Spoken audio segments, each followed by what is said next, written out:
Hello and welcome to 360 Sports on Trust TV. I am Emmanuel Fashemi. It's actually a lovely midweek where we had actions in Europe, that is the Champions League, and it was a very bad night for UEFA, for Manchester United in the Champions League. Their woes continue right there at Old Trafford, back-to-back losses, and as it stands, a team that has not won 12 UEFA Champions League game, they broke that jinx against Manchester United right there in Old Trafford. Galatasaray is on cloud 9 as they ran away with all 3 points last night in the UEFA Champions League. On that note, I welcome you properly to the program 360 Sports on Trust TV. I am Emmanuel Fashemi. Okay, before we will talk about the Champions League, let's begin from home. They say charity begins from home. Let's start with this story where the yellow and green, that is the cricket team of Nigeria, are battle ready in the international invitation being hosted by Nigeria. They will be playing against Rwanda right there at the Cricket Over Tafawa Balewa Square in Lagos. Nigeria is the host of the tournament, and Rwanda will be their first game that they will be playing. Rwanda cricket team, they will be playing the opening game right there at the Tafawa Balewa Square in Lagos. That is a 4-nation tournament. The likes of Ghana, Sierra Leone will take part in this tournament. And if you look at it, this team has not been in action since the last time out. That was last year, where they did well at Rwanda, Kigali, Rwanda, where they were for the African tournament, and it was a good one. After then, they've not really gotten any game under their belt, but this time around they will be playing in this particular tournament being hosted by Nigeria. The Nigerian Cricket Federation organized this 10-day tournament with the likes of, like I said, Ghana, Sierra Leone, and other 2 West African countries will be taking part in this competition. And you know, of recent, the last international cricket rankings, Nigeria is currently ranked 42 in the world, while Rwanda are 20 places below Nigeria. They are ranked 2nd in the world, and Sierra Leone and Ghana occupy the 59th and 61st position in the ICC latest ranking. That was September. That ranking came out in September, and Nigeria is ranked 42. That is the ICC rankings, 42 in the ICC ranking. And if you look at it, Nigeria is now gradually becoming a force to be reckoned with when it comes to cricket in Africa and probably in the world. And if definitely the Cricket Federation is doing all they can to see how these sports can be popularized, how these sports can actually get to the grassroots, how these sports can be on the lips of every Nigerian on the street. And there was a program at some point, they tagged the 1,000 cricketers on the street, and that was a program that the NFF, that is Nigeria Cricket Federation, is still pursuing by getting a lot of players to play cricket and to play for the national team. And let's not forget, of recent, there was a program launched by the captain of the women's team, the yellow and green women's team, that is Blessing, in Akwa Ibom State, where they are hunting for about 1,000 cricketers. As we speak, that program is ongoing, and definitely before the end of the year, about 1,000 cricketers will be gotten from Akwa Ibom State alone, which is a massive one.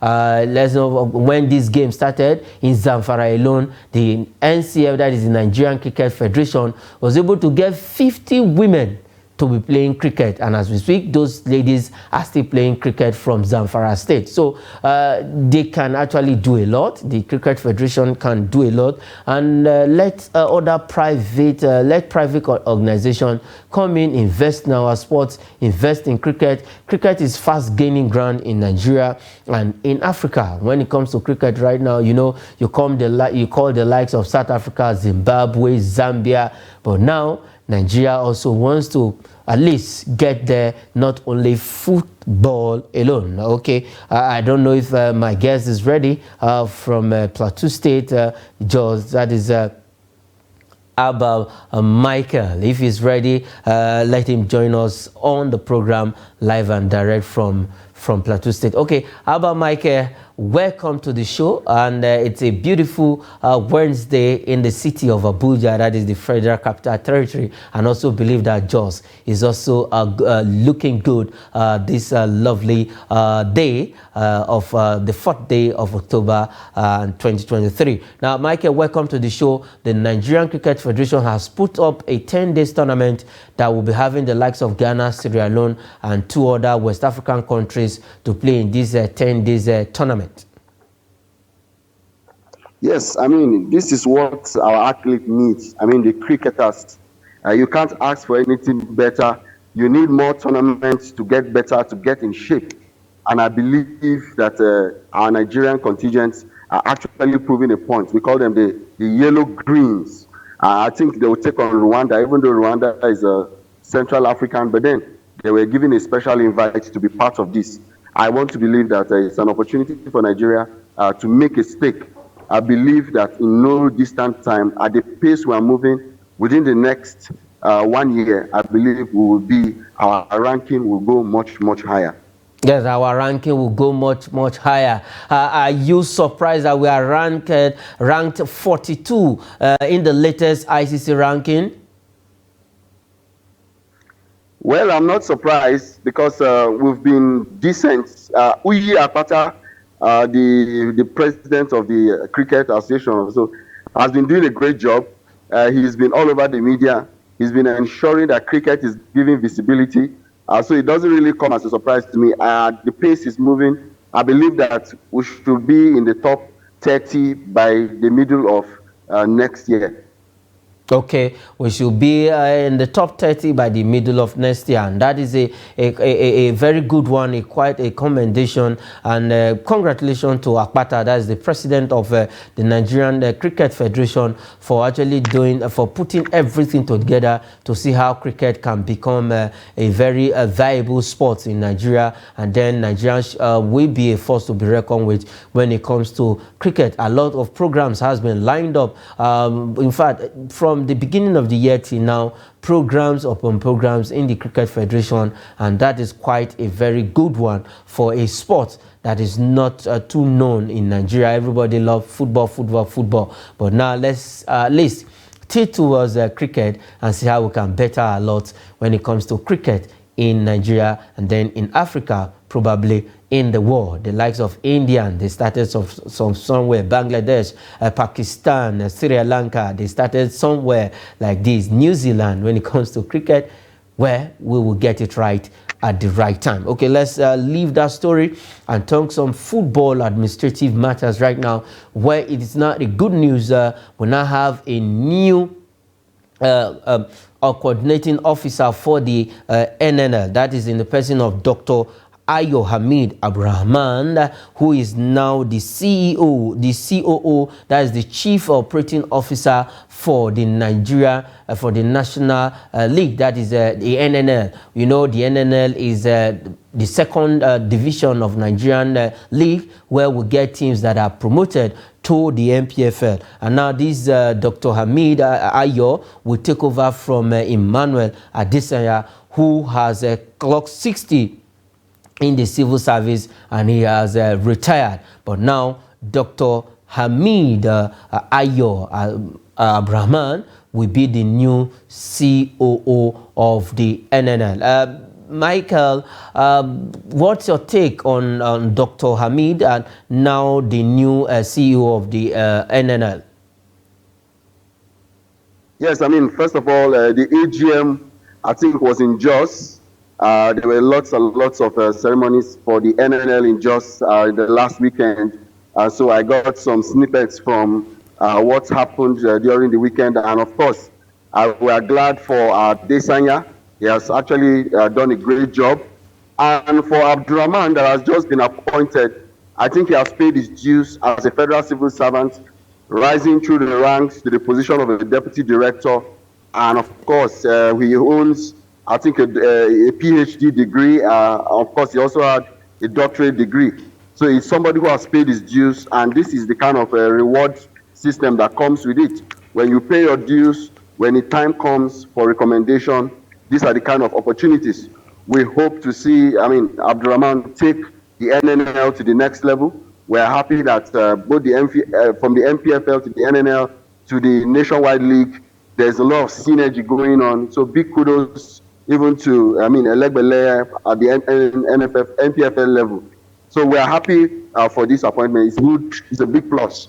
Yeah, it's a big plus for the NNL. Dr. Ayo Hamid he holds a doctorate degree in physical health education. So it's somebody who understands what sports science is all about, is now in charge of the NNL. Let's see what he will do with NNL. Let's see how he can rebrand NNL and give it a new face and a facelift. Congratulations to Dr. Ayo Hamid for becoming the Chief Operating Officer of the Nigerian National League, NNL. Okay, let's leave that story. Still talking about administrative topics in Nigeria. Now we will leave the NNL and go to the MPFL, where the not MPFL now, NFF, I beg your pardon, where the president of the Nigerian Football Federation, that is in person of Alhaji Ibrahim Gusau, has said that NFF is working thoroughly, is working assiduously to see how all the national teams can put up a better performance and achieve greater things in future and achieve greater things in African football and in world football. Falcons, the Super Falcons, the Super Eagles, the Flamingos, the Falconets, the Golden Eaglets, the Flying Eagles, all of the Nigerian national team. The NFF president say they are working thoroughly to see how all of our teams can perform better whenever they go out for tournament. Abba Michael, is it by saying it or by matching it with action? Well, we must give Gusau his flowers. Since he came on board, we've been seeing snippets of improvements here and there in the sports. We've been able to secure 2023 or the next AFCON qualification. We had a FIFA Under-17 podium finish. We've seen our female, the Super Falcons, give a good presentation of themselves in the last female World Cup. We are looking. He has a target goal. For this to happen, he has to ensure that all is put in place so that the WAFCON, where we can be reclaimed. We are 9-time winners. We need to win a 10th one, and of course, the 34th edition of the Nations Cup is also coming up. These should be his next target goals. When he's able to achieve that, then he can ensure that that performance that he wants to see improve come to pass. It all depends on how he's able to invest and put all modalities in place to ensure that the tournaments coming up early next year, we are able to give a good account of our country, Nigeria. Yes. Okay. Now, Michael, what are the key areas you think the NFF should look at to see how the Nigerian national teams can do well whenever they go out for competition? What are those key areas that needs attention? Yes. First of all, he needs to get a good coach. For the Falcons, I think we can do with Randy Waldron so far. I think the team is not doing too badly. But for the Super Eagles, I think he may need to get rid of Jose Pesero if we really want to give a good show in the next Nations Cup. I think Jose Pesero needs to leave. He needs to look for a proper gaffer. And then there's a need to also look into the home-based Eagles. If we can have very good players in the realm of Sunday Mba. I can remember in 2013 AFCON, that was the discovery, and that was the guy that changed the whole thing and gave Stephen Keshi's team the victory. If we can have one or two spectacular players from the MPFL, to be part of this group, I believe that if they look inwards, apart from inviting players from abroad, yes, we have Victor and Victor, but I still believe we need to look inwards so that there can be synergy and we can have our best legs to represent us. Okay, so that we can have our best leg to represent us. Michael, you're actually telling the NFF to look at the area of coaching. I also want to add to that not just the coaching aspect, the welfare of all these players should also be key, because that is one motivation that when you pay attention to, the players can actually do well when they go on the pitch. That is the NFF president should look inward to welfare, coaching, everything that makes a team to work, and then let's see how we can have a better outing when all our national teams go out for assignments. It's a good one. Since he came on board, he has been doing all he can, unless he needs to do more. Okay, let's leave the NFF and go straight to the EPL. There was one game that concluded last night, and it was Burnley getting their first win of the season against another newly promoted team, Luton Town. 2-1 it ended in favor of Burnley. They went away, they defeated Luton Town, and well, as it stands for Burnley getting their first win of the season. Michael, I think Vincent Kompany now can actually put up a smile on his face after getting his first win of the new season. Yes, of course. I'm happy for Vincent Kompany. Each time I see him on the sidelines, I remember his heydays with Manchester City, where he was a rock of that defense. I mean, they were the foundation of the city that you see today. And I believe he's bringing that into administration. Yes, Burnley, I think they were the winners of the championships, coming in with Luton Town. Last week, Luton Town had their first victory. And of course, now Burnley is also having their first victory. I think we can now properly say, welcome newcomers to the English Premier League. I think company needs to see how we can build momentum from now that they have been beginning to secure victories as much as possible. Their number one target should be that they don't go on relegation. I think that should not be too difficult and a task to achieve, for the fact that so many things have been inconsistent so far. Yes, so many teams have been inconsistent so far. The likes of Manchester United has been consistent. Okay, now let's look at the table. With that win, let's see where Luton and Burnley still stand on the English Premier League table. Okay, this is the first half of the table. I've just run through quickly. Manchester City is still topping with 18 points, followed by Tottenham with 17 points, and Arsenal is on the third position with 17 points. Liverpool fourth with 16 points. Aston Villa, Brighton 15 points each, and West Ham United is on 13 points, occupying the 7th position. Newcastle United is on the 8th position with 12 points, and Crystal Palace is above Manchester United on the 9th position with 11 points, and Manchester United remains at 10th position minus 4 goal difference and on 9 points, winning 3 games out of 7. Okay, let's have the second half of the table. I think that was where Burnley and Luton Town are. Then we take it from the 20th position. Another newly promoted team, Sheffield United, is at the rock bottom, and the coach of that team is hecking bottom. So everything called bottom is synonymous to Sheffield United.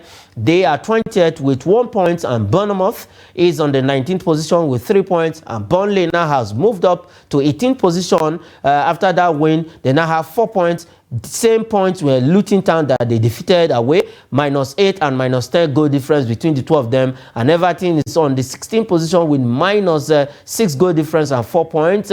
Wolves is on the 15th position with -5 goal difference and 7 points. Brentford is on the 14th position with 0 goal difference and 7 points. Fulham is on the 13th position with 8 points, and Nottingham Forest is on the 7th position with 8 points. And Chelsea, they also got a win after not having a win for quite some games. They occupy the 11th position with 8 points. Now, for Burnley, they now move to 18th position. If the league ends like this, they will still go on relegation, Michael.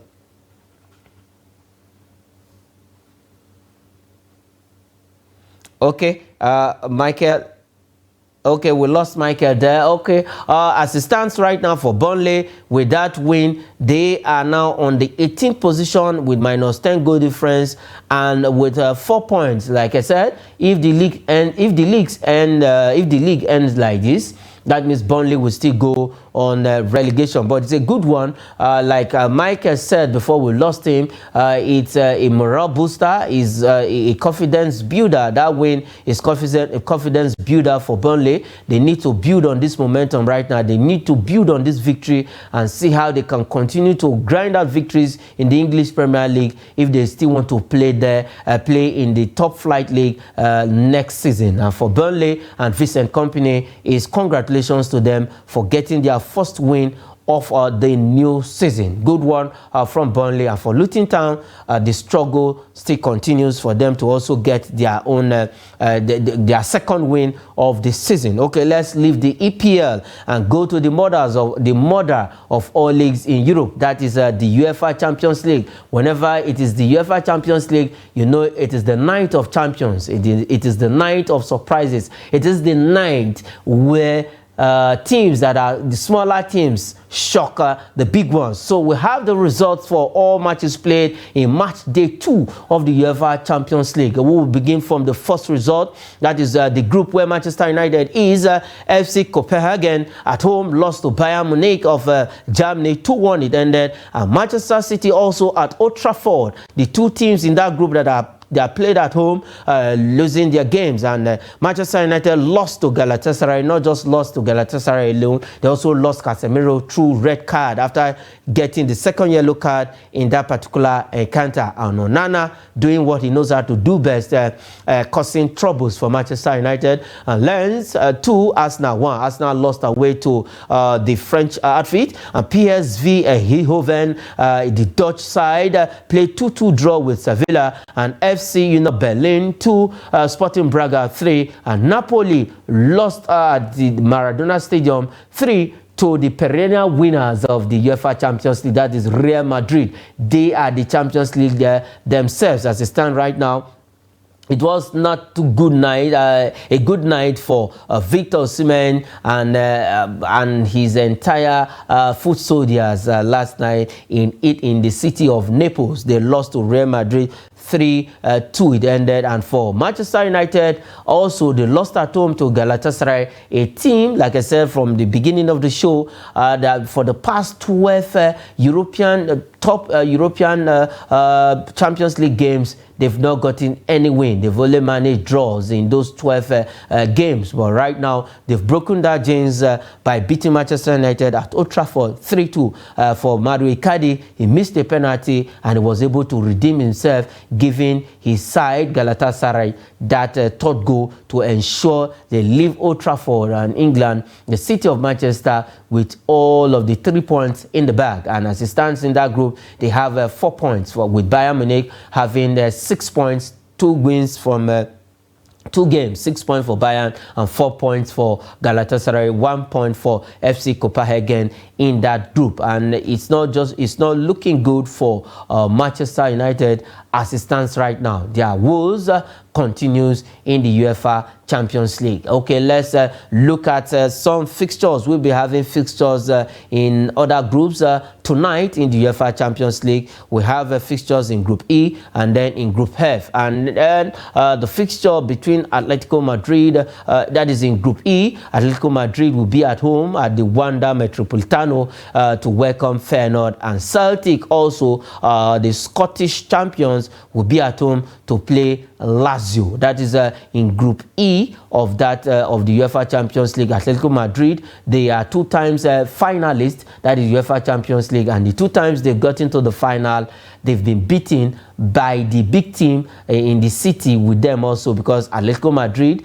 is from Madrid. They say they own the city, but for Real Madrid, they say no, they are the real city owner as it stands. So they've been beaten twice in the UEFA Champions League final by Real Madrid. And then the game between Celtic and Lazio also will be played, that is in Group E of the UEFA Champions League, as the games continue tonight. And it's quite an interesting one. The game between Celtic and Lazio should be a game that everyone should watch out for. And for Atletico Madrid against Feyenoord is going to be another cracker, good one in the UEFA Champions League. Okay, let's go straight to Group F, where we also have actions in Group F. We have Borussia Dortmund against 6 times Champions League winner AC Milan, and we have Newcastle United after more than 2 decades out of they're not playing in Europe. Now they are back, and their first game against AC Milan, thanks to Nick Pope, that is the goalkeeper of Newcastle United, who kept them in that game right there in San Siro, Italy. He actually did a lot more than 5 saves in that particular game, and now they will be at home to welcome a team that is always tipped to win the UEFA Champions League every season. Can they actually do it this time around against Newcastle United? It's now left to be seen of PSG to get a win at Newcastle United home, which is a good one. So all of this game tonight will be coming up. Pick anyone you want, any of your interest, and you are sure to get a very good, interesting games tonight in the UEFA Champions League. That is in Group E and in Group F. On that note, we'll be leaving it on the show 360 Sports. We are sorry that we lost Abba Michaels there. Subsequently, he will be joining us on the show. Thanks for watching. I am Emmanuel Fashimi.